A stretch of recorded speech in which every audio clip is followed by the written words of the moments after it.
Muy bien, el tema que nos convoca esta noche se denomina, miren ustedes el nombre, nombrecito aquel, técnicas de comunicación. Primero veamos el contexto. Nosotros, los conciliadores, cumplimos distintas funciones dentro de la audiencia de conciliación. Una primera función es la de asistir a las partes. ¿En qué, profe? ¿En qué nos asistimos? ¿En qué? En la búsqueda de una solución, no cualquier solución, sino una solución consensual que sea producto o resultado del acuerdo de voluntades.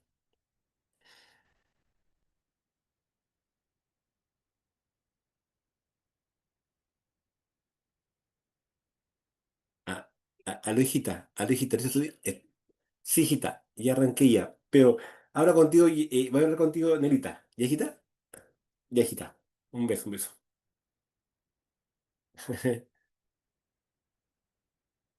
Ya, disculpen, por favor. Les contaba entonces que una primera función es la de asistir a las partes en la búsqueda de una solución.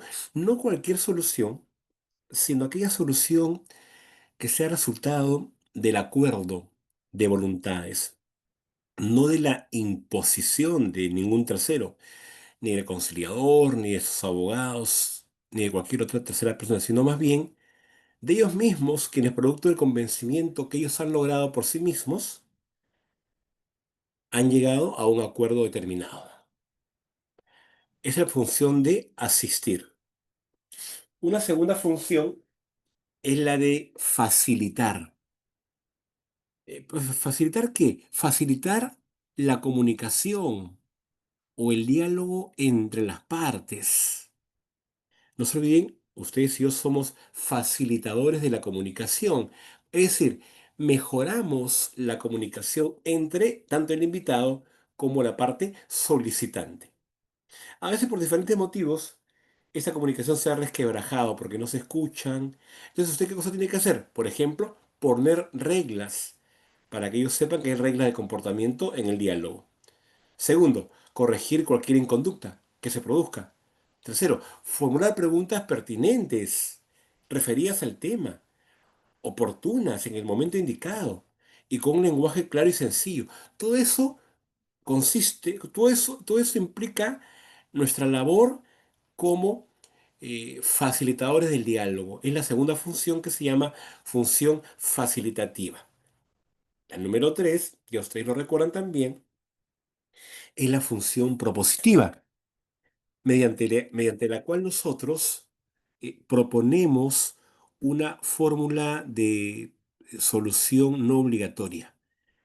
En principio, usted recordará, son las propias partes quienes son los protagonistas y quienes deben plantear sus propias propuestas de solución, lo cual es natural y lógico, ¿no? ¿Qué mejor que ellas, las partes, para que planteen sus propuestas?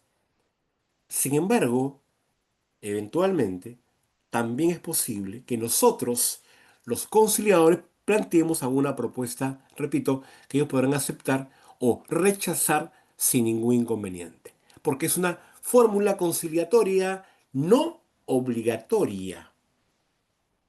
Y ahí estamos recordando rápidamente las tres funciones principales que cumplimos los conciliadores dentro de la audiencia de conciliación. En ese contexto, en esta noche, quiero referirme, limitarme a trabajar con ustedes la segunda función. Profe, ¿cuál? La función facilitativa. Veamos rápidamente los principales alcances de este tema. El tema se denomina así. Miren ustedes, ¿ah? El tema de la clase esta noche tiene el nombre de técnicas de comunicación.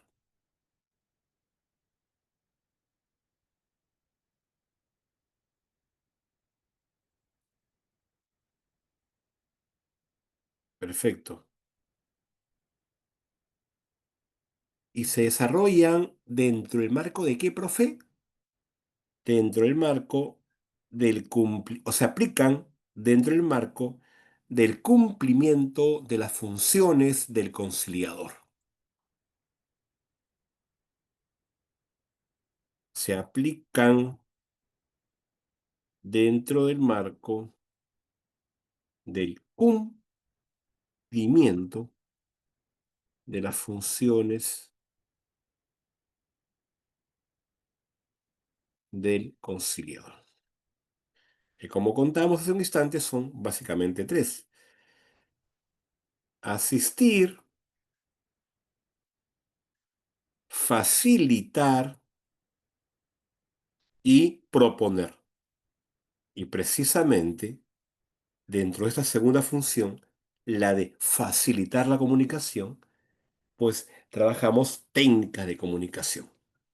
Vamos rápidamente, primero, a unos aspectos teóricos importantes que hay que repasar rápidamente de este tema. Para eso, déjame, por favor, remitirme a unas diapositivas que nos servirán de hilo conductor para llevar ordenada esta clase.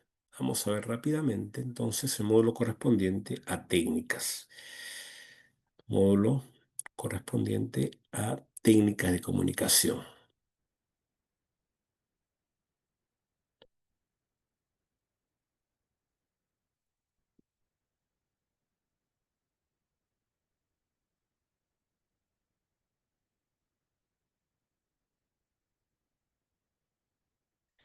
Acá tenemos técnicas, veamos,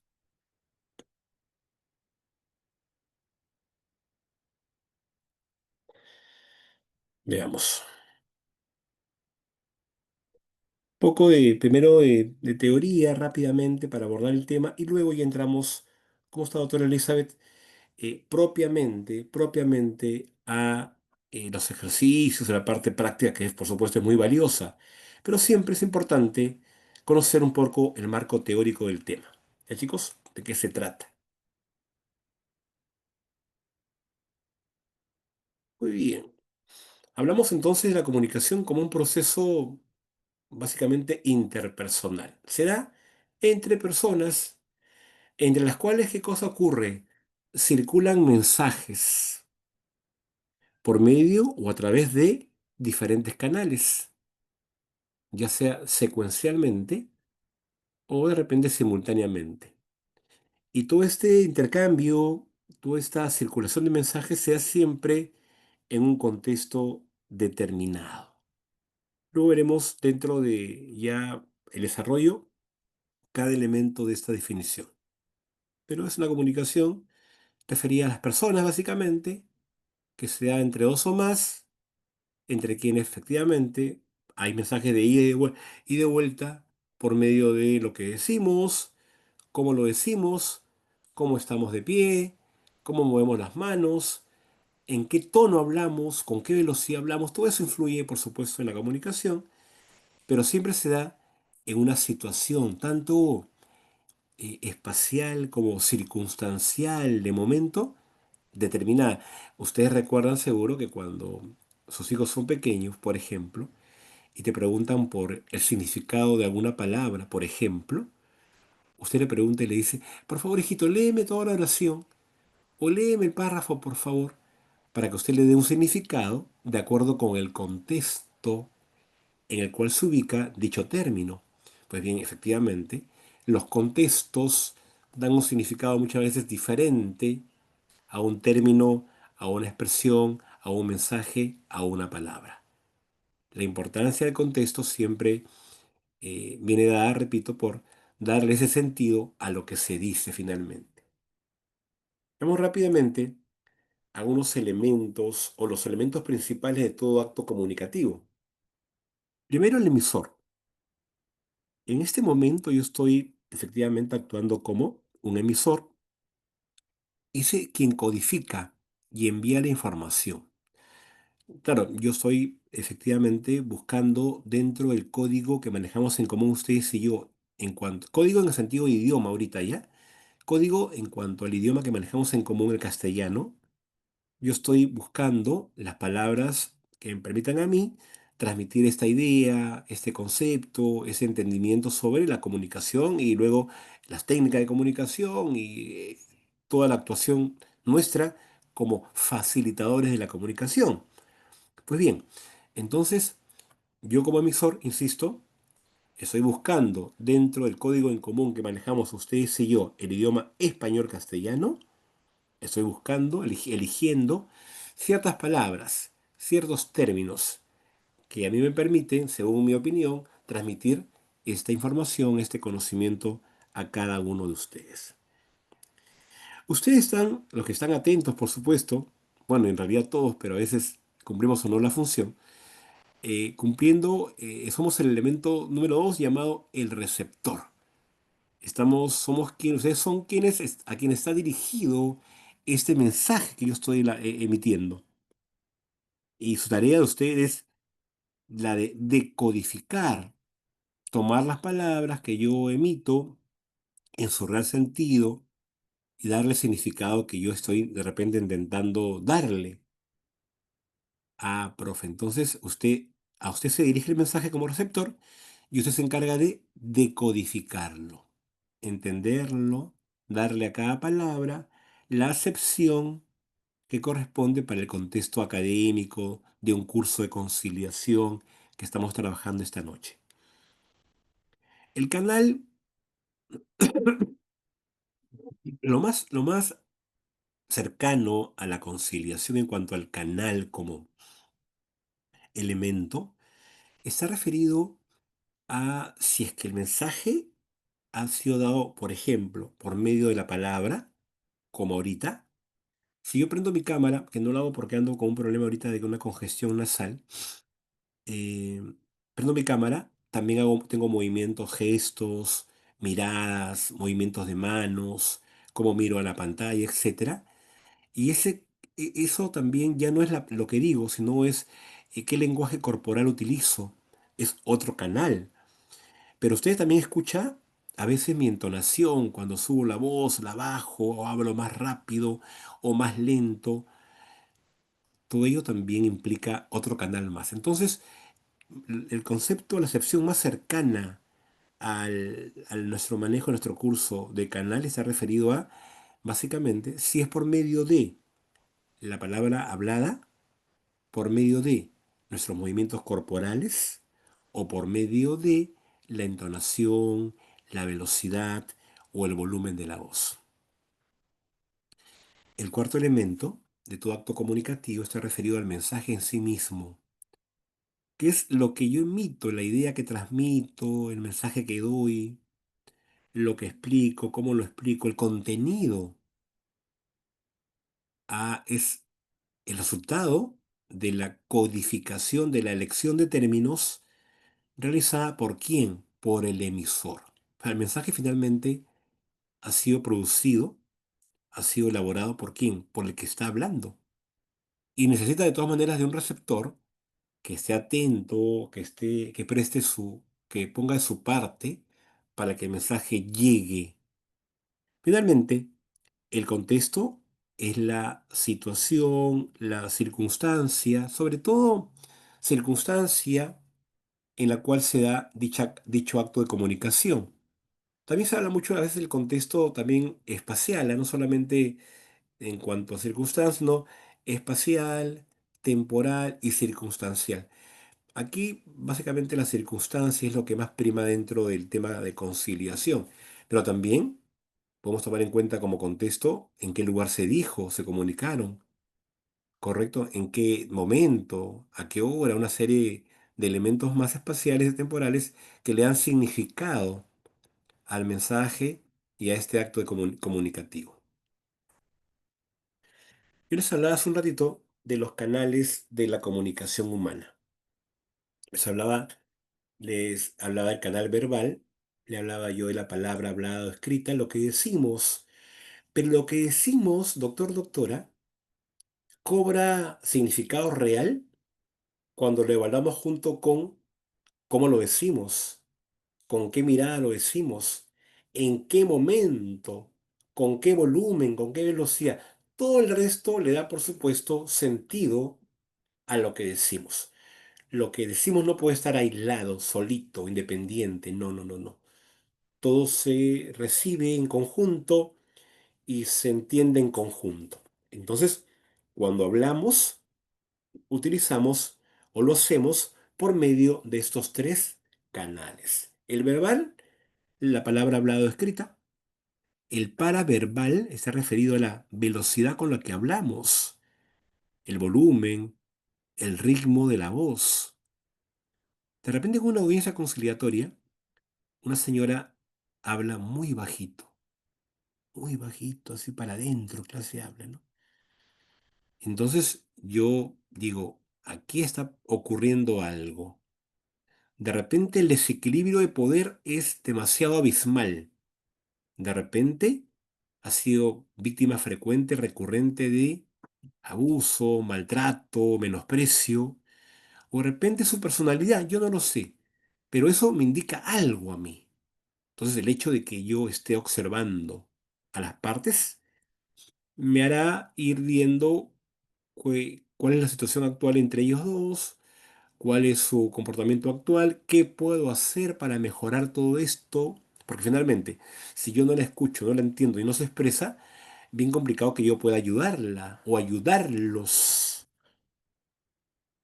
Finalmente, el canal no verbal está referido a los gestos, el contacto visual, los movimientos corporales, los asentimientos de cabeza. Ojo, usted debe mantener contacto con ambas partes, no solamente con la parte invitada, también con la parte solicitante. No solo con el solicitante, también con el invitado. Usted no puede, por ejemplo, desparramarse, echarse en su silla de audiencia. No, usted va a estar correctamente sentado frente a las partes en su silla de audiencia, con una postura corporal de atención, de interés, de respeto hacia las partes. También se habla mucho de los componentes de la comunicación humana. Así como se habló hace un rato de los elementos y canales, ahora de los componentes. Hablamos del componente digital, que está formado por los elementos que tienen un significado claro, inequívoco. ¿Saben cuál, doctor, doctora? La palabra hablada, la palabra escrita. Ah, profe, entonces de repente, cuando usted habla de componente digital, habla de la palabra, no sé, reunión, acta, reglas de conducta. Y la gente me entiende durante la audiencia que yo me refiero al acta de conciliación, a reglas de comportamiento dentro de la audiencia.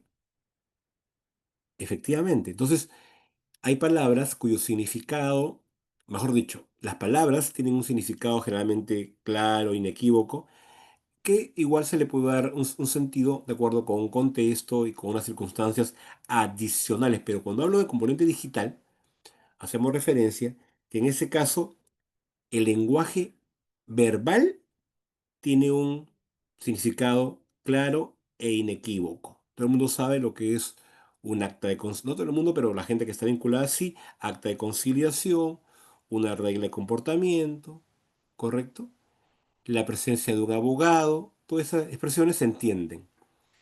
En cuanto al componente analógico, está referido a aquellos otros dos componentes, ojo, el paraverbal y el no verbal, que sí requieren una especie de interpretación para darle de repente el significado real.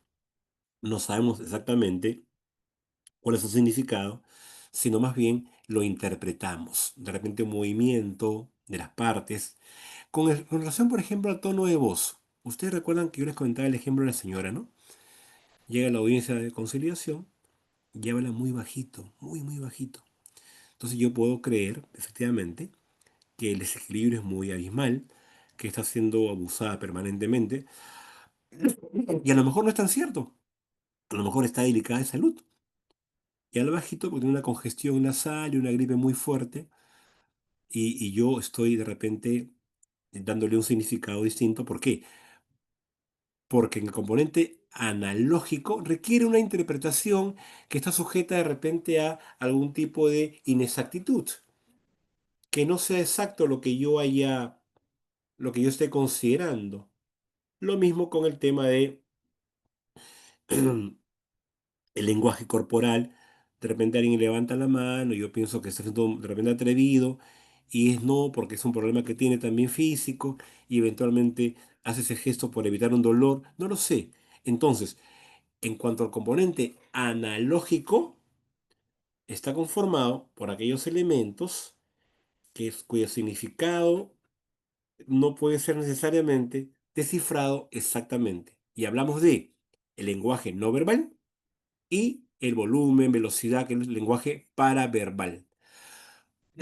Muy bien, entonces, finalmente, vamos a referirnos al componente contextual, referido a las circunstancias en las cuales se da un proceso de comunicación y que le dan, por supuesto, un significado particular tanto al componente digital como al componente analógico. Claro, si yo digo la palabra acta de conciliación en una audiencia conciliatoria, tiene pues efectivamente un significado, porque hablamos de un acta de conciliación en una audiencia, en el sentido de que de repente se va a redactar el acta en unos minutos más, o cuando acabe la audiencia se va a redactar un acta.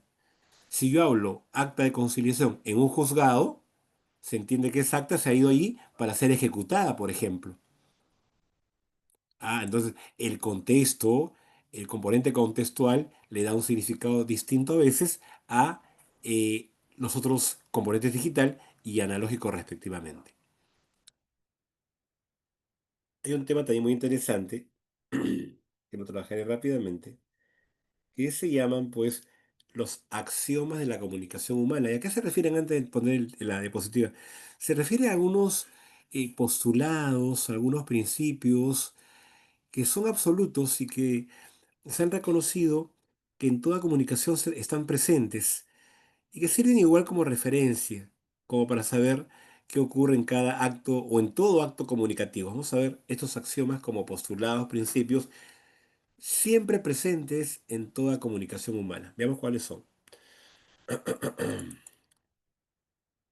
Por ejemplo, el número uno dice, acá los menciono y más abajito rápidamente los trabajamos los cinco, ¿ya? De manera muy rápida. No es posible no comunicarse, ¿correcto? Siempre nos estamos comunicando, significa eso en otras palabras. Toda comunicación tiene un aspecto de contenido y un aspecto de relación.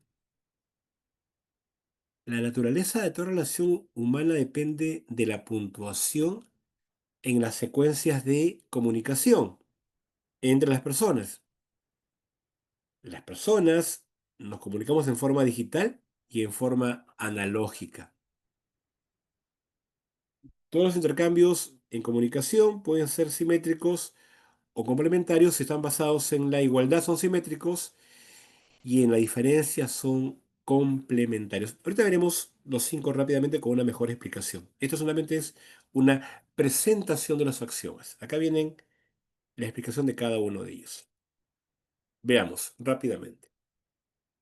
Ojo, decía, es imposible no comunicarse, ¿no? Y acá está la explicación, dice, toda conducta es comunicación, incluso el no hacer nada o el no tener ninguna conducta, ninguna expresión, también es conducta. Y por ende, las personas siempre estamos comunicando por medio de lo que hacemos y por medio de lo que no hacemos. Siempre se dice, pues hay una película incluso que se llama Los gritos del silencio. De repente alguien te habla en la calle, por ejemplo, o en el ómnibus que usted va sentado de viaje, y usted no le contesta. Usted se queda callado, ¿no? Usted se queda callado. Entonces, ese silencio significa no quiero conversar, no tengo ganas de entablar una comunicación con usted. Entonces, que te dice, este suma te dice, ¿sabes qué? Cualquier acción o conducta que usted tenga, por más que usted crea que no transmite información, igual transmite cierta información. Y para mí esto es importante tenerlo en cuenta, ¿saben por qué? Porque así como las partes dentro de las audiencias conciliatorias se comunican o nos comunican, también nosotros, los conciliadores, también transmitimos o comunicamos cierta información con la forma en la cual llegamos a la audiencia conciliatoria. De repente llegamos corriendo, no es una buena señal. La información que estoy dando no es buena respecto de mí. E incluso sudando, corriendo y sudando llego a la sala de audiencia, con la camisa afuera, por el trajín, por haber corrido tanto. En la sala de audiencia estoy totalmente recostado hacia la mesa, hacia adelante. Solo miro una parte y no me tengo contacto con la otra. Todas esas acciones que estoy tomando yo están, doctor, doctora, transmitiendo cierta información sobre mi persona. Ojo, y no es buena, ojo, ¿ah? Nada buena. El segundo axioma se define de la siguiente manera. Dice, toda comunicación tiene un aspecto de contenido y un aspecto de relación. Vamos a ver eso, ¿qué significa esto? El referido a contenido se refiere a la información de datos que transmitimos por medio del canal verbal. Ah, a ver, la información, contenido son las palabras, ¿no? Por ejemplo, bueno, señores, el acta de conciliación con acuerdo conciliatorio equivale a una sentencia y será de cumplimiento obligatorio para ustedes dos. Todo eso que he mencionado está referido al contenido. Yo he dado un contenido allí y lo he dado de esa manera para que usted lo recuerde.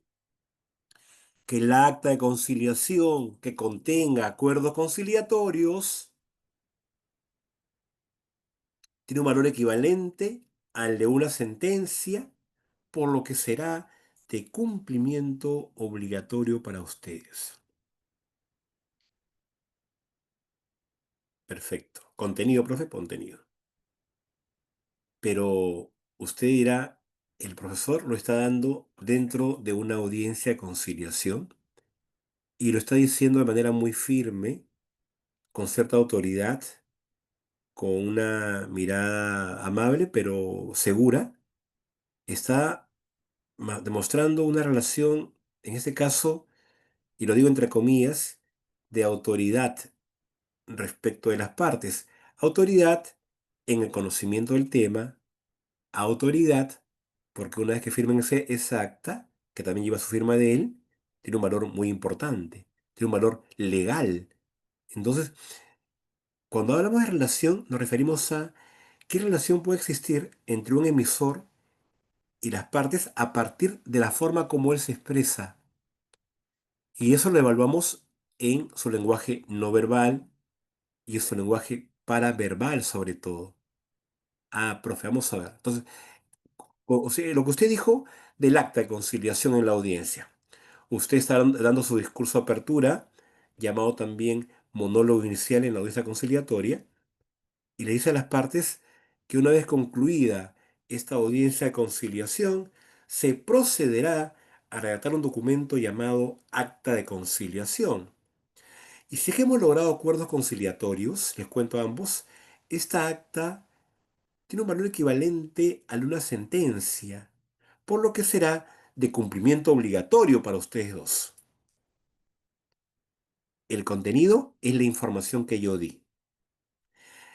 ¿Cómo observo la relación? ¿A qué me refiero? La relación entre usted y la persona con la que está usted hablando. En este caso, observando mi postura corporal, observando mi lenguaje paraverbal, entonación, volumen, firmeza, usted podrá concluir que hay una relación, entre comillas lo digo, de autoridad. Porque quien está al frente conoce el tema, está explicando, el que está al frente está autorizado para que esa acta que van a firmar todos, esa acta valga como una sentencia. Entonces, la relación que yo demuestro se observa también dentro de todo acto comunicativo. Ojo, este axioma, ¿qué te dice en otras palabras? En todo acto de comunicación usted podrá observar, por un lado, el contenido y por otro lado, cuál es la relación entre las personas que se están comunicando. Tercer axioma. Habló de que la secuencia de la puntuación, ¿dónde paramos cada relato? Eso significa la puntuación. Mira, puntuar quiere decir ponerle un punto de inicio y un punto de fin a un relato. A través de la manera como las personas puntuamos nuestros relatos, podemos determinar la naturaleza de nuestra relación. Yo quiero hacerlo de manera un poquito más sencilla incluso, y decirlo de este modo. Las partes en una audiencia conciliatoria, porque se trata de traerlo eso a la conciliación, las partes siempre inician su relato donde les conviene a ellas y lo terminan también donde les conviene a ellas. En otras palabras, cuentan la parte de la historia que los presenta de manera mucho más favorable. Los presenta como víctimas de repente, o los presenta como buenas personas de repente. Entonces, ahí radica la importancia de saber que es necesario escuchar la versión de ambas partes y creer relativamente lo que nos cuentan. Más bien creer en lo que se van a comprometer, más en lo de lo que pasó propiamente, más en los compromisos que pueden ambos asumir, que finalmente creo yo va a ser siempre una audiencia conciliatoria lo importante. Entonces, replanteando el tercer axioma, las personas siempre empiezan y terminan su historia en ese tramo que más les conviene a ellas. Por lo que usted tendrá la obligación y el deber de escuchar y confiar y creer en el relato de ambas partes de manera relativa y sobre todo confiar en lo que se comprometan a hacer más, más de lo que realmente en lo que ya pasó, por ejemplo. El cuarto principio. Las personas nos comunicamos tanto en forma digital como en forma analógica. Sí, eso, doctor Díaz, lo hemos venido diciendo y es muy cierto. Por ejemplo, usted ahorita está dando una serie de información en forma digital, en parte también, doctor, en forma analógica. ¿Digital cómo? Ah, con las palabras que está usted, doctor Díaz, utilizando. Analógica en lo que observamos y escuchamos por el volumen, la velocidad, la entonación y el ritmo con el cual yo estoy hablando. Lo analógico en cuanto a mi postura corporal no se observa por el tema del video que está detenido en este momento. Pero también tengo movimientos de manos, movimientos de cejas, expresiones, que en una audiencia conciliatoria, estimado alumno, debe ser tomado en cuenta. Lo dije hace un rato. Las partes nos dan información como cuando vienen, cómo se sientan, cómo nos miran, cómo hablan, con qué rapidez hablan, con qué velocidad hablan. Todo eso es información para ustedes. Pero ojo, también usted está permanentemente transmitiendo información sobre usted en la forma como se presentan tales partes, en cuanto a la hora de su llegada al centro de conciliación, en la forma como los trata, en la forma como le responde de repente al director del centro o le da una indicación a la secretaria. Todo ello habla de usted. Todo ello da información de usted. ¿Por qué? Porque las personas nos comunicamos tanto en forma digital como en forma analógica. Y ahí está la diferencia dentro del contenido. Por último, el quinto y último axioma de la comunicación humana está referido a lo siguiente. que todas las veces que nos comunicamos, estas comunicaciones son de dos tipos, o simétricas o complementarias. Una comunicación simétrica es aquella comunicación en la cual se observa que existe igualdad entre las personas, quienes se comunican. En cambio, una comunicación complementaria, en esta lo que se observa más bien es una desigualdad, una diferencia entre uno y otro. Veamos un poquito los ejemplos que están aquí en el propio texto. Miren, ¿eh? Un intercambio simétrico o igualitario o igualdad de condiciones, cuando se basa ¿en qué? En la igualdad. Ejemplo, si uno grita, si uno grita, la otra persona también grita. Si uno se calla, el otro también se calla. Ah, profe, ahí hay igualdad, ¿no? En muchas relaciones, por ejemplo, de pareja, existe esta igualdad. Muy bien. Punto seguido. En cambio, los intercambios en la comunicación serán complementarios o basados en la diferencia cuando, por ejemplo, si una persona habla mucho, la otra no habla. Si una persona agrede, por ejemplo, verbalmente, el otro, la otra, no responde. Hay una relación de comunicación, más bien un intercambio de comunicación complementario y no simétrico. Eso usted lo va a poder observar realmente muy frecuentemente dentro de las audiencias, sobre todo de familia, en la que a veces, por diferentes motivos, ha habido un desequilibrio de poder entre ambas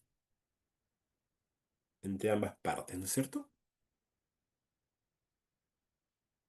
Profesor, ¿por qué se requiere que actuemos como facilitadores de la comunicación a veces? Porque de hecho hay una serie de problemas de comunicación, entre ellos las barreras en la comunicación. Hay barreras para que haya o se dé una comunicación fluida, una comunicación productiva entre personas. Ojo, las barreras pueden ser causadas por ejemplo, acá dice el emisor, el receptor o el entorno. Entonces, ¿para qué es importante saber las barreras? Porque nos va a permitir saber qué podemos hacer o a dónde podemos apuntar para eliminar algún tipo de barrera en nuestra comunicación que sea esta más productiva, más fluida, sobre todo en las relaciones personales, sobre todo en nuestra intervención dentro de una audiencia de conciliación, ¿ya? Que creo yo ahora es lo importante. Vamos a ver rapidito las primeras para identificarlas y de repente ir pensando en qué hacer frente a cada una de ellas. Las partes hablan castellano y yo también, pero tengo una peculiaridad, se me ocurre, no digo por mí, ¿no? En general, del conciliador, de hablar de vez en cuando algunas palabras en inglés, ¿no? Entonces, está hablando en castellano y por ahí suelta una que otra palabra en inglés. Entonces, resulta de que estaba muy bien, pero cuando lanza la palabra en inglés, las partes ya no me comprenden, pues. Claro, porque simplemente usé una palabra en un código no común. O aún así, ¿no? De repente mi código es común, pero yo busco palabras muy técnicas, propias de mi profesión. No sé, soy médico, ingeniero, abogado, odontólogo, economista, y recurro a la jerga de repente de la profesión, al lenguaje técnico, jerga profesional. Y también eso va a ser una barrera. ¿Provocada por quién? Por mi persona como emisor.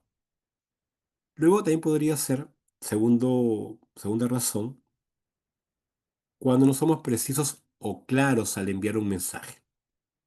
A veces he escuchado siempre, ¿no? Yo he escuchado muchas veces que dicen, por ejemplo, ah, sí, ese profesor de la universidad sabía mucho, tenía varios libros, pero no sabía explicar. Ah, ¿por qué? No era claro él para enviar un mensaje. No tenía esa facilidad de repente natural o no la había adquirido en el camino. Entonces, si no somos precisos o claros, entonces no llegamos al receptor.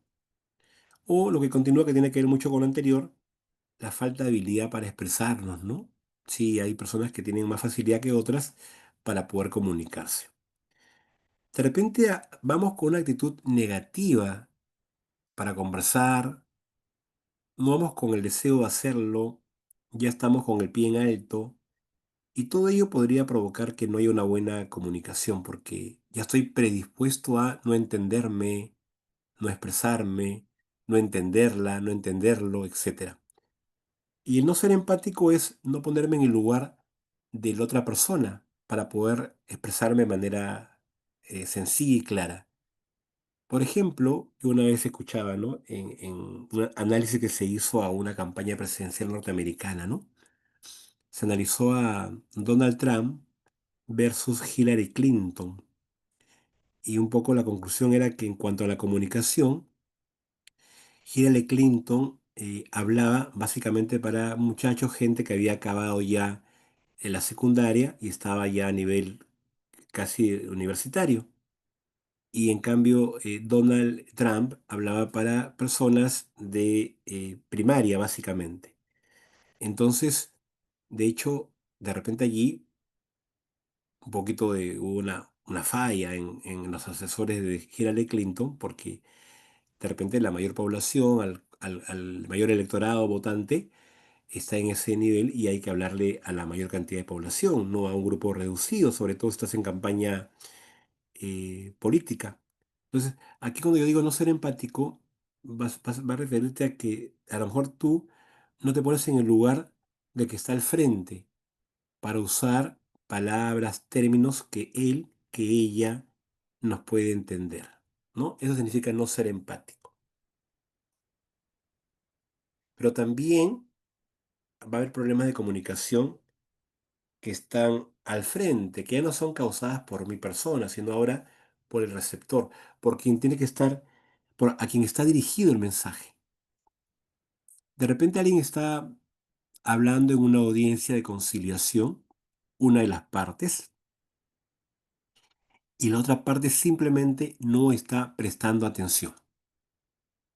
Mira a otro lado, mira su celular, voltea, pero como yo estoy atento a la audiencia, sin llamarle la atención, le hago alguna pregunta para inmiscuirlo, tengo algún tipo de intervención para ponerlo dentro en la reunión, o de repente directamente sí, le recuerdo las reglas de comportamiento y de conducta que tenemos que observar, siendo una de estas prestar pues la debida atención e interés a esta audiencia conciliatoria.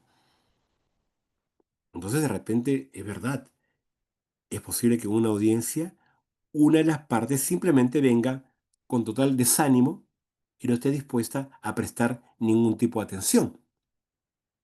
Y algo tengo que hacer yo al respecto. No puedo decir, bueno, ya pues así ha venido, ¿qué puedo hacer? No. Usted algún tipo de acción tiene que tomar para corregir esta situación. A veces también ocurre que el receptor se siente atacado y reacciona y responde sin pensar. Y responde rápidamente y responde acaloradamente, responde desenfrenadamente porque se siente atacado. Por eso ocurre en las audiencias, puede ocurrir. ¿Cuándo? Cuando usted pregunta, como por ejemplo, señor Juan, ¿y usted por qué no cumplió con pagar la renta? La pregunta del por qué suena a veces a cuestionamiento, a interrogatorio, suena, de verdad. Primero, importantísimo que usted escuche la versión de Juan sobre los hechos, no sobre la falta de pago que la otra parte argumentó. sino más bien algo más general. Señor Juan, nos gustaría escuchar ahora de usted la versión, a su versión acerca de lo que ha ocurrido. Es algo general, ya me cuenta. Y si luego yo tengo que preguntar igualmente por las razones, no le pregunto el por qué directamente. Busco otra palabra, otra expresión que reemplace al por qué y que sirva igual para que él se pueda explayar, explicarme, contarme a qué se debe y qué puedo usar en ese caso. Por ejemplo, lo siguiente. Señor Juan, ¿cuáles son las razones por las cuales usted no ha podido todavía pagar los últimos 3 meses de renta? Suena mucho mejor que el otro, que la cual parece que estuviera cuestionándolo. Otra razón por la cual la comunicación se puede frustrar es porque las personas, antes que alguien termine, ya está evaluando, adelantándose a lo que se va a decir, o a lo que quiere decir, o a por qué lo dice, y eso hace que también ataque, o evalúe, o reaccione equivocadamente. Porque de repente todavía ni siquiera alguien terminó de hablar y ya está anticipándose, corrigiendo, respondiendo, adelantándose. O de repente no tiene una buena, un buen concepto del emisor o de la historia. Y resulta que ese mal concepto hace que tenga una impresión negativa y no tenga una buena actitud dentro de la audiencia, dentro de la reunión o dentro de la conversación. Vamos a ver qué otras. Acá estas son un poquito, creo yo, más prácticas incluso. Miren ustedes, ¿eh? Barreras en la comunicación causadas por el entorno. Espacio físico inadecuado. Profe, ¿qué mesa recomienda usted debe tener una sala de audiencia? ¿Qué tipo de mesa? Bueno, doctor, doctora, una mesa redonda. Pequeñita, no. Grandota, tampoco. Mediana. Mediana en la que, en la que el espacio entre usted y las partes sea respetable, no estén tan cerca que no sé, que sea incómodo, y tan lejos que no permita un contacto visual. Entonces, ojo, no se olvide también algo importante. La sala de audiencia debe medir 3 metros por 3 metros aproximadamente. Es lo que dice el ministerio, el Ministerio de Justicia o el reglamento de la ley de conciliación, ¿no? Respecto de la, repito e insisto, de la sala de audiencia, tendrá medidas de 3 metros por 3 metros aproximadamente. Además de esa sala, hay, como usted recuerda, dos ambientes más. Uno llamado sala de espera y recepción, correcto, y otro llamado oficina administrativa. En todo centro conciliatorio habrá entonces tres ambientes, ¿no? La sala de audiencia de 3 metros por 3 metros, la sala de espera y recepción que no tiene medidas y la oficina administrativa que tampoco tiene medidas oficiales. Entonces, tu ambiente para conciliar no tiene que ser más pequeño que de 3 metros por 3 metros. En cuanto al mobiliario, ya expliqué que debe ser una mesa redonda mediana. Tres sillas, recomiendo que sean iguales, que no haya ningún tipo de diferencia. Usted no sabía poner pues una silla de escritorio bonita, colchonada, y ellos dos sillas de plástico blancas, ¿no? De ninguna manera, ¿ya? Tres sillas cómodas iguales para los tres. También podrían haber ruidos molestos que hay que tratar de evitar. De repente el centro está ubicado en una avenida. Intento ponerle algún tipo de protección a las lunas para que no pase el ruido tan fácilmente. O A lo mejor hay un reloj que da la hora cada cierto tiempo dentro de la sala. Lo desactivo o lo saco porque eso también molesta. De repente, afuera, siendo conscientes que están en una audiencia adentro, en la sala de espera o en la administrativa, hacen bulla, ruido, sin ningún problema ni sin ningún tipo de arrepentimiento. O a lo mejor te llaman por teléfono o te pasan a voz la secretaria o el director. Todo ese entorno provoca que haya una barrera para una buena comunicación entre usted y las partes.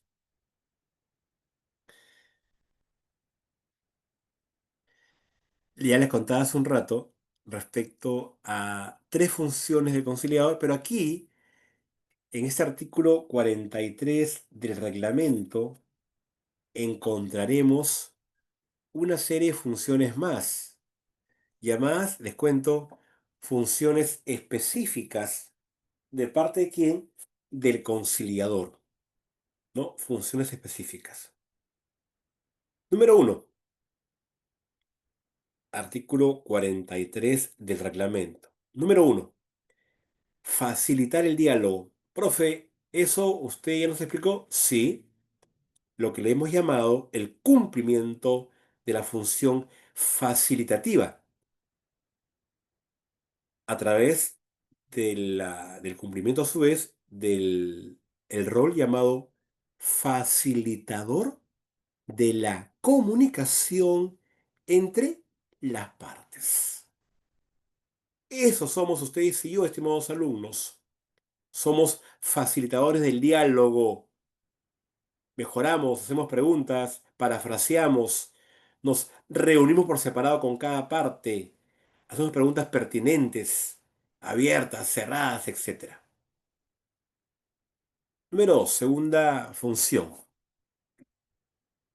Tenemos que analizar la solicitud de conciliación con la debida anticipación. ¿Qué significa esto? A usted, doctor, doctora, se le designa como conciliador para un caso a través de una esquela de designación y se le designa con la debida anticipación para que usted pueda programar tranquilamente la fecha de su audiencia y se le informa cuál es el número de expediente, dónde lo puede ubicar, para qué, para que usted pueda revisar la solicitud de conciliación.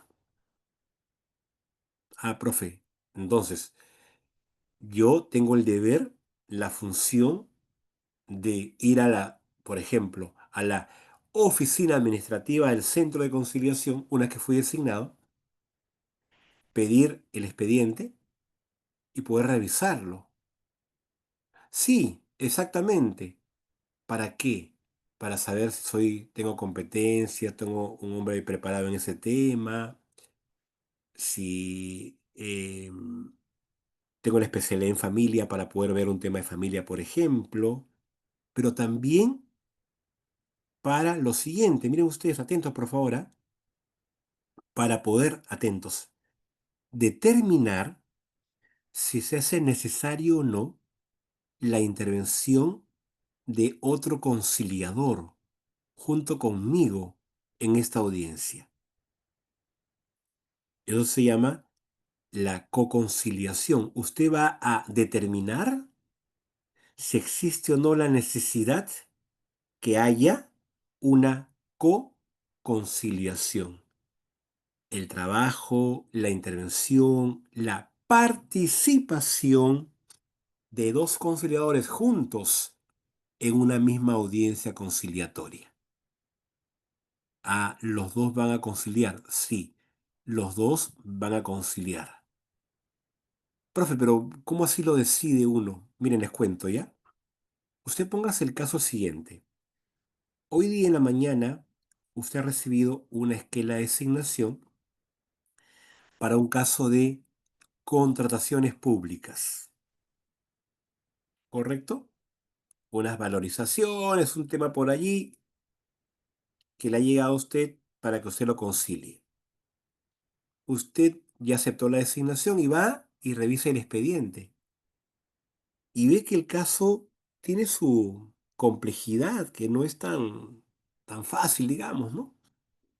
Y usted dice, está bien, el caso está bonito, pero me gustaría que junto conmigo trabaje mi otro compañero que también tiene como especialidad esas materias justo de conversaciones con el Estado. Él ha trabajado mucho tiempo en eso y maneja bien los conceptos y los términos.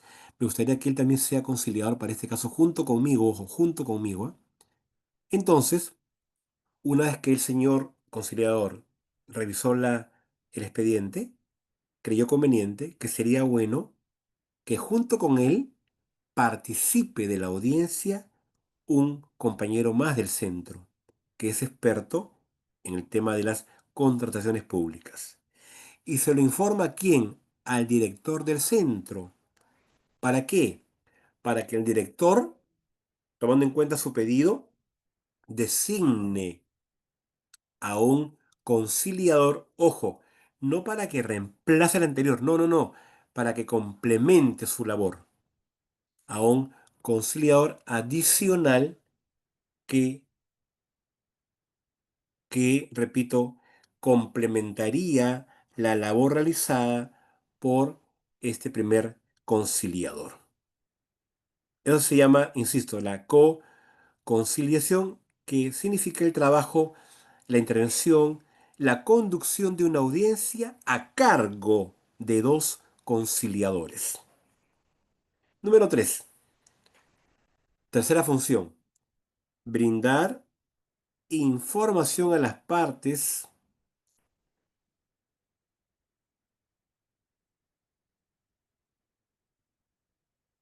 sobre todo, ¿no? Sobre la conciliación, su procedimiento, fines, ventajas, todo eso.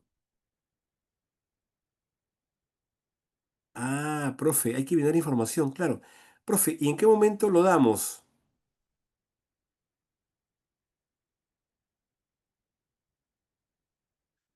En el discurso de apertura. Ah, ya.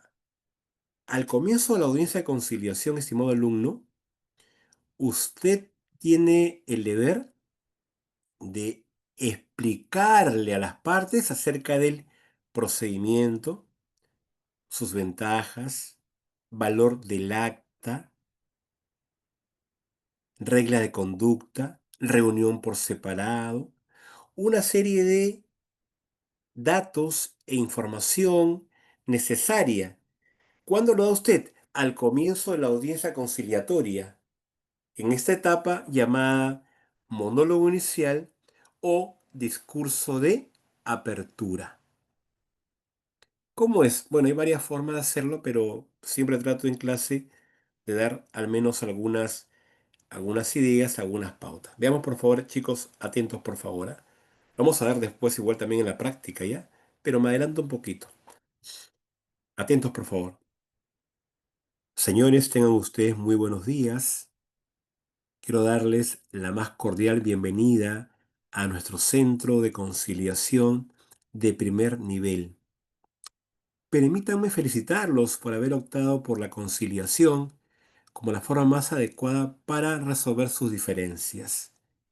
Mi nombre es Wilfredo Díaz Franco, conciliador debidamente capacitado, acreditado por el Ministerio de Justicia. En esta oportunidad he sido designado por el director del centro para asistirlos esta mañana en esta audiencia. Según expediente, es la señora María Ramírez y es el señor Jorge Rivera. Muy bien, señora María, señor Jorge, qué gusto tenerlos aquí presentes. Quiero explicarles rápidamente qué es la conciliación.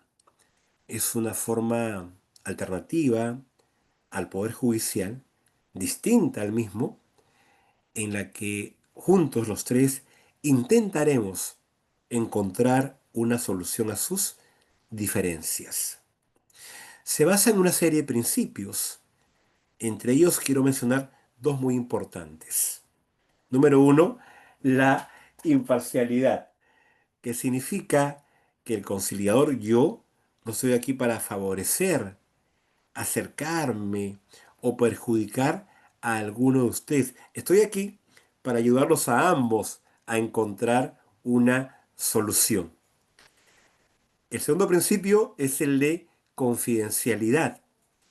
Consiste en que todo lo que ustedes y yo aquí conversemos se guardará con absoluta reserva.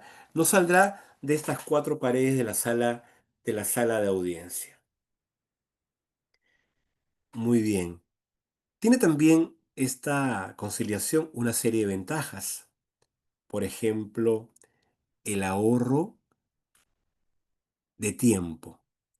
Porque si así ustedes lo deciden, de repente hoy día mismo, en esta reunión, vamos a poder encontrar una solución a su actual desacuerdo.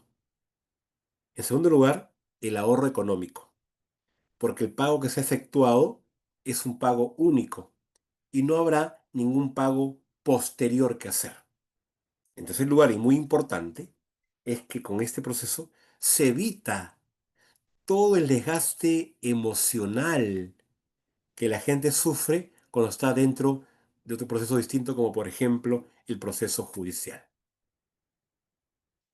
Para que esta reunión se conduzca adecuadamente, quiero pedirles a los dos que nos comprometamos a respetar ciertas normas de comportamiento. En primer lugar, el respeto mutuo entre ustedes, la forma de dirigirnos, la forma de expresarnos, de tratarnos de ser con absoluto respeto. En segundo lugar, el respeto en cuanto al uso del tiempo. Mientras uno habla, lo otro se escuchamos con mucha atención y así entre los tres, por favor. Quiero pedirles también, ojalá sea posible, que pongamos nuestros celulares en modo silencio para evitar cualquier tipo de interrupción dentro de la audiencia. Una vez terminada esta reunión, voy a proceder a redactar un documento llamado Acta de Conciliación. Si es que hemos logrado acuerdos conciliatorios, les cuento, este documento tiene un valor equivalente al de una sentencia judicial, lo que significa que su cumplimiento será obligatorio para todos los aquí presentes, para ustedes básicamente.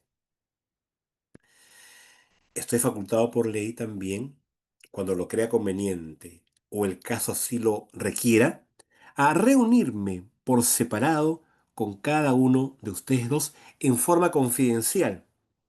Y esto no afectará en lo absoluto mi imparcialidad como conciliador. Quiero finalmente preguntarle a ambos si respecto a la información que acabo de brindar, ¿les quedó todo claro o tienen ustedes alguna consulta?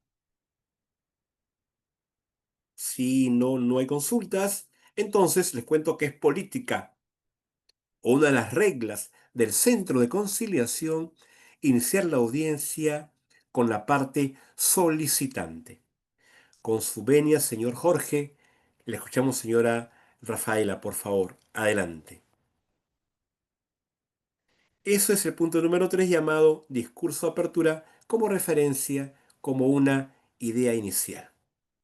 Número 4, cuarta función de los conciliadores. Número 4, conducir el procedimiento conciliatorio respetando el cumplimiento de sus distintas fases.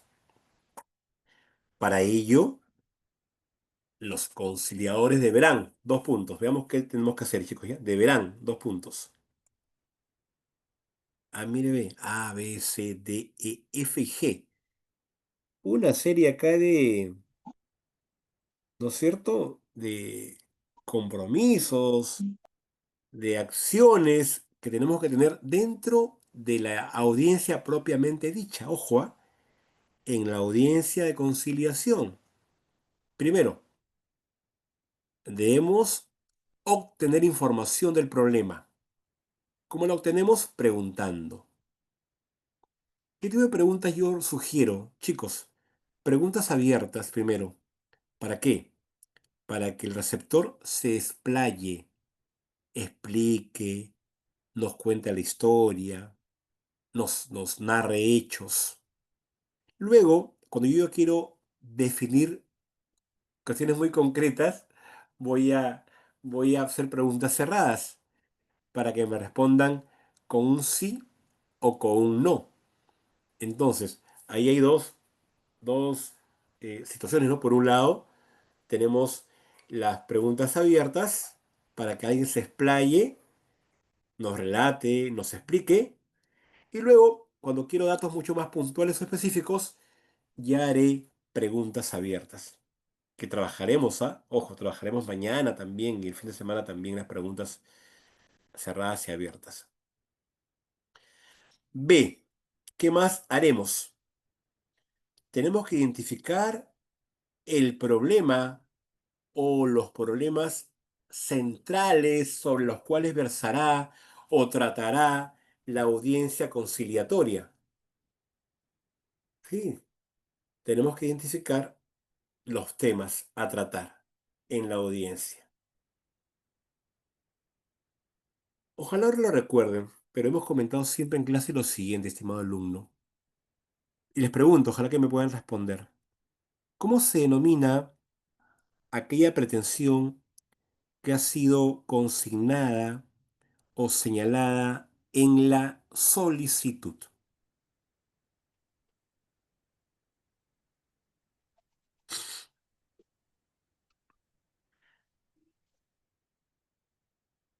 Hay una pretensión, repito, que se consignó dentro de la solicitud de conciliación. Le hemos puesto en el curso a esa pretensión, tiene un nombre. ¿Alguien recuerda? Tiene un apellido. Se llama pretensión.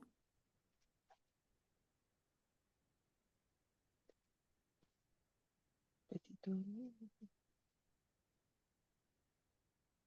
Mm. Muy bien, no hay problema.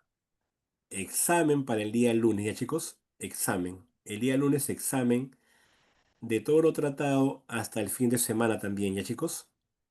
Entonces, este lunes próximo, por favor, en su agenda anoten, el lunes que sería 24 de noviembre, tenemos examen. Examen, lunes 24 de noviembre, de todo lo tratado, desde el comienzo del curso hasta incluso este,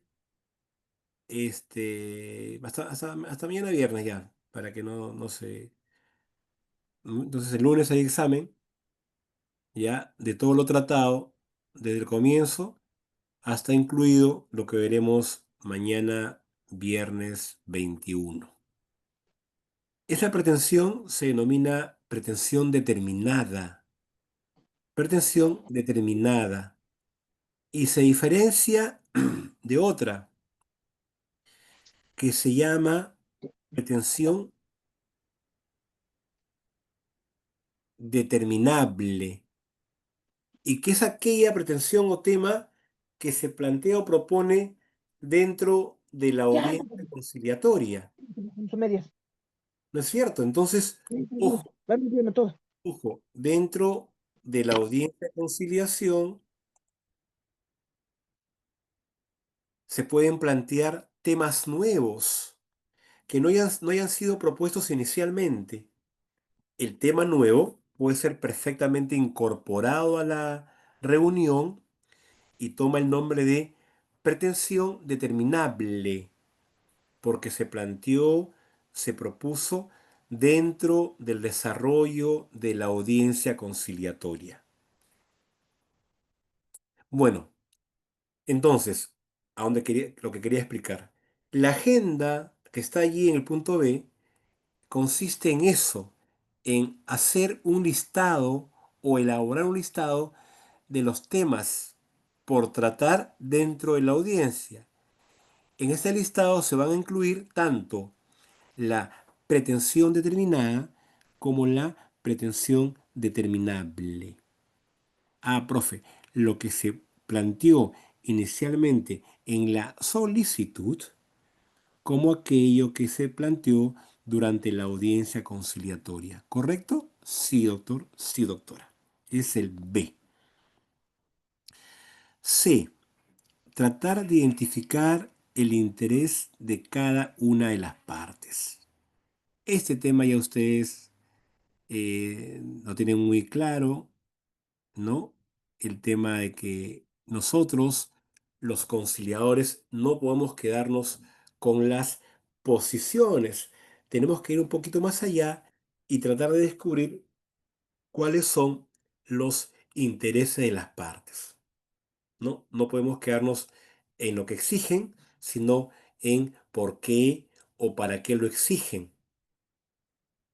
Ya ustedes recuerdan, por ejemplo, si un comprador de una casa dice, yo quiero que el señor firme la transferencia, formalice, vaya a notar y firme en un plazo de 3 días, es esa su posición. Pero cuando le pregunto más y me dice, yo quiero pedir un préstamo en el banco y quiero hipotecar el terreno. Ah, me está hablando ya ahora acerca de su interés, profesor. El interés es aquello que está oculto, cubierto. ¿Detrás de qué, profe? Detrás de las posiciones adoptadas por las partes. D. D.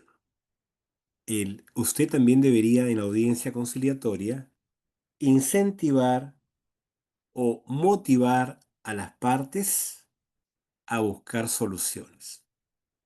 Ojo, esta motivación, este incentivo se da en realidad, y les cuento, desde el comienzo de la audiencia, con, por ejemplo, la forma como se dirige a ellos, cómo los trata, la cercanía, la confianza que les brinda, la cercanía con la cual usted habla, todo ello va pues a contribuir a que ellos tengan confianza y puedan plantear soluciones. Si en cambio yo los critico cada vez que hablan o me río de lo que dicen, definitivamente eso no va a servir a que ellos puedan, por supuesto, plantear algún tipo de solución o de propuesta. Luego tenemos C, siguiente función. Tenemos que leer en las partes el acta. Profe, ¿les leo en voz alta? Claro. ¿Para qué? Para que ellos puedan saber qué van a firmar y si el acta refleja o no su voluntad. Se entiende que ellos han, en la audiencia, manifestado su voluntad. Y yo he recogido su voluntad y he plasmado esa voluntad en el acta conciliatoria. Que Juan se obliga a desocupar el inmueble como máximo el día 5 de diciembre del año 2025. Eso fue lo que se acordó. Y cuando escribí el acta puse año 2026. Y cuando lo leo, felizmente se dieron cuenta. Dijeron, no, no, no, doctor, es 2025. Ah, ya. Debo leer el acta para verificar que lo plasmado en la misma refleja la voluntad expresada y acordada dentro de la audiencia conciliatoria. Si usted no es abogado de profesión, usted requiere que el abogado del centro verifique que su acuerdo esté dentro del marco de la ley. Usted va y le consulta. Él verifica y le pone su firma a tu acta. Si usted es abogado, como ocurre con la mayoría de alumnos, pues ya no, ya, usted pone una doble firma. Su firma como conciliador y su firma y sello como abogado. Y luego también, por supuesto, que es nuestra tarea fundamental, creo que es la tarea más importante que tenemos, la de redactar el acta de conciliación. Y acá voy a hacer algo más, solamente con el fin de que ustedes ya tengan, acá tenemos que estar atentos con el contenido del artículo 16 de la ley. Esto en cuanto al contenido del acta de conciliación. El contenido tiene toda una serie de ítems que usted no puede olvidar, porque le adelanto un poquito. Si usted olvida parte de ese contenido, puede acarrear la nulidad documental del acta. y no servirle para iniciar ningún proceso. Ah, profe, entonces tengo que tener cuidado con la forma como lo redacto, sí, sobre todo con el contenido que yo redacto e incluyo dentro de esta acta conciliatoria. Eso ya lo hemos conversado ya, ¿no? Asistir, facilitar y proponer, ¿sí? Como modo de resumen en cuanto a las funciones a desarrollar por nosotros los conciliadores. Ahí pongo AFP, ¿no? Como para no olvidarnos, ¿correcto? Como para no olvidarnos.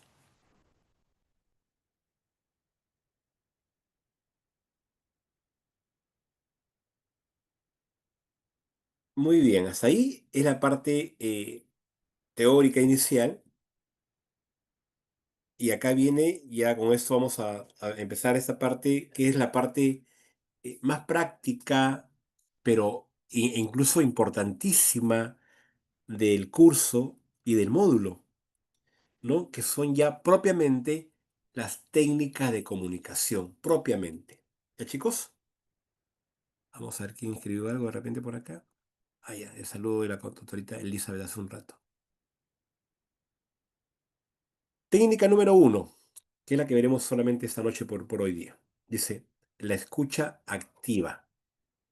Yo pongo ahí, ya, miren, más que una técnica, es una actitud, abajo, por la que se le presta la debida atención al lenguaje verbal, paraverbal y no verbal del emisor. Allá, hay que escuchar al emisor, verlo, escuchar lo que dice, verlo, cómo me lo dice, en qué tono de voz, con qué velocidad, con qué volumen me está hablando. Pero para ello, usted deberá tomar una serie de acciones como conciliador. Por ejemplo, ¿cuál es, profe? Tener contacto visual con quien me está hablando. Mirarlo, mirarla. Hay personas, les cuento, creo que por nervios, cuando conversan con varios, solamente miran a uno. Es una mala costumbre, una pésima costumbre. Si usted está hablando con varios, usted tiene que mirar a todos esos varios. Dos, tres, pues usted mira a los dos, tres, no mira solamente a uno. Entonces, el contacto visual es importante. Segundo, la postura corporal que usted adopte. Una postura corporal de interés, de atención, de respeto hacia las partes. Bien sentadito. Mañana que voy a estar mejor seguro, les voy a, ya abrir el video para poder ver cómo debemos sentarnos. Luego también tomar nota, ¿no? De lo más importante. Me dicen, me debe 4 meses de renta. Apunto pues 4 meses de renta en mi agenda. Me dice, la mensualidad es de 1.500 soles. Yo apunto allí 1.500 soles, ¿no? Y cualquier otro dato importante que ellos me cuenten, yo voy, por supuesto, tomando nota. Eventualmente hay que realizar algún tipo de asentimiento de cabeza, que es un movimiento de la cabeza hacia abajo, como decir, la estoy escuchando, estoy atento, contenido de usted, etcétera. Luego, la importancia, doctor, doctora, de hacer preguntas pertinentes. En los juicios, sobre todo penales, en la etapa del juicio oral, no soy penalista ni mucho menos, pero por ahí de vez en cuando viendo algún tipo de video, vemos cómo los jueces corrigen pues a los abogados, ¿no? Le dicen, pregunta impertinente, le dicen, ¿no? Reformule usted.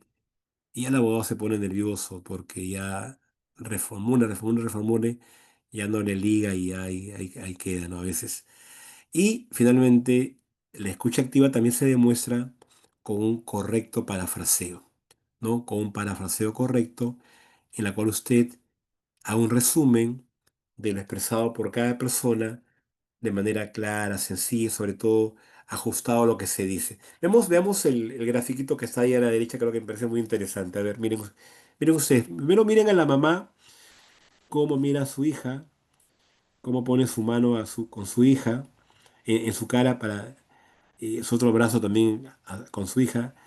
Ella le dice, lo pasé súper bien con los abuelos, mami. Jugamos a muchas cosas. La dama le dice, cuéntame más, ¿a qué jugaron? La pregunta que la mamá hace es porque está atenta a lo que ella está contando. Dice, mami, jugamos a muchas cosas. Cuéntame, ¿a qué jugaron? Una mamá que no hubiera estado atenta, que hubiera dicho, hijita, ¿y qué comiste? ¿Y qué almorzaste? Y le cambiaba el tema y no está siguiendo la conversación, no está en un verdadero diálogo, no está aplicando la escucha activa. Si le preguntaba, hijita, ¿qué comiste? Antes de decirle qué jugaron, está diciendo lo que ella había pensado antes y no siguiendo la conversación. Acá la mamá está demostrando que está siguiendo la historia y escuchando activamente el relato de su hija.